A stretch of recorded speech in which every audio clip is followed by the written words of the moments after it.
Sehingga meskipun bukan satu-satunya, tapi Gresik ini khas satu kabupaten yang memiliki dua alun-alun selevel kabupaten alun-alunnya itu. Meskipun kabupaten yang lain juga punya, misalkan Bangil itu ada alun-alunnya, karena dulu ada pendopo, berarti kadipaten itu pernah di Bangil. Kemudian ada lagi Besuki, itu juga ada alun-alunnya. Kemudian ada lagi Keraksaan, itu juga ada alun-alunnya. Itu berarti secara topografi sejarah itu dulu itu pernah menjadi pusat pemerintahan. Tapi bedanya alun-alun Sedayu itu cukup besar. Bahkan mungkin ya itu lebih besar alun-alun Sedayu dibandingkan Gresik. Itu yang saya maksud khasnya Gresik itu. Sehingga kalau dari segi sejarah, dulu Kadipaten Gresik dengan Kadipaten Sedayu itu dua wilayah yang berbeda, yang dibatasi dengan adanya aliran Bengawan Solo, sehingga yang berada di sisi sebelah sana itu Sedayu, kemudian yang sebelah sini itu Gresik. Jadi itu kabupaten yang berbeda dan memiliki kekhasan yang hampir sama juga gitu loh. Jadi Sedayu itu kadipatennya oleh Belanda juga dipindah ke Jombang, dan Kadipaten Gresik juga oleh Belanda dipindah ke Surabaya. Maka kedua alun-alun itu pernah kosong, artinya tidak ada tumenggung yang berada di pendopo itu. Lah, pendopo Gresik waktu itu digunakan untuk rumah sakit, sementara pendoponya Sedayu karena pindah ke Jombang itu tidak difungsikan, akhirnya runtuh kan, sehingga tinggal puing-puingnya bahwa pernah ada dalemnya Kadipaten Kanjeng Sepuh.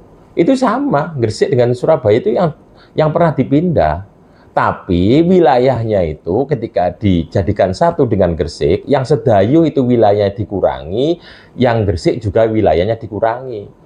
Dulu wilayahnya Sedayu itu luas banget, sampai ke Paciran, Sedayu Lawas, itu semua ikut Kadipaten Sedayu di bawah pangkuan Kanjeng Sepuh itu, jadi luas gitu. Gresik juga begitu, banyak orang tidak tahu wilayah Kabupaten Gresik itu sampai ke Rungkut, sampai ke Kedurus, itu ikut wilayah Gresik dulu itu. Jadi luas sekali. Itu tambak-tambak yang ada sekarang di Medokan Ayu itu, maka jangan kaget banyak orang Gresik, Manyar segala itu punya tanah di sana karena dulu itu ikut wilayah Kabupaten Gresik.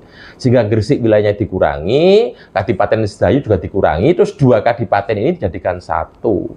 Maka bekas-bekas bahwa itu dulu pernah menjadi tempat penguasa itu masih bisa kita saksikan sampai hari ini gitu. Jadi Gresik itu memang khas.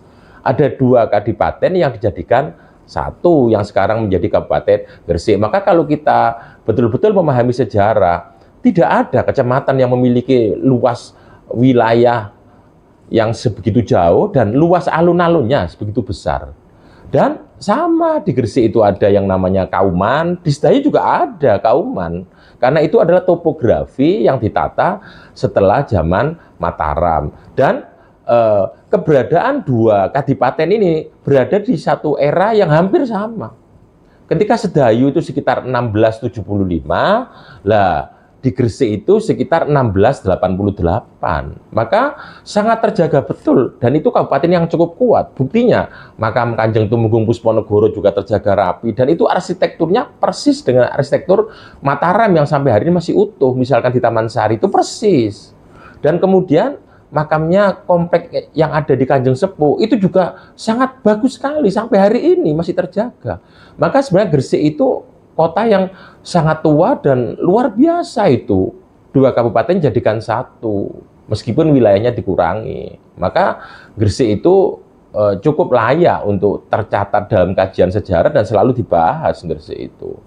Dan Sedayu juga kena aliran Bengawan Solo, dan disitulah kemudian jalur-jalur keilmuan, jalur perdagangan, jalur-jalur untuk memungut pajak itu selalu dilakukan di Bengawan Solo itu. Karena itu kalau zaman sekarang itu jalan negara begitu, karena dulu nol jalan itu berada di bibir-bibir pantai atau di bibir-bibir sungai, dan Bengawan Solo itu sungai terbesar yang ada di Jawa. Tentunya itulah menjadi objek vital untuk sampai pada pusat kekuasaan.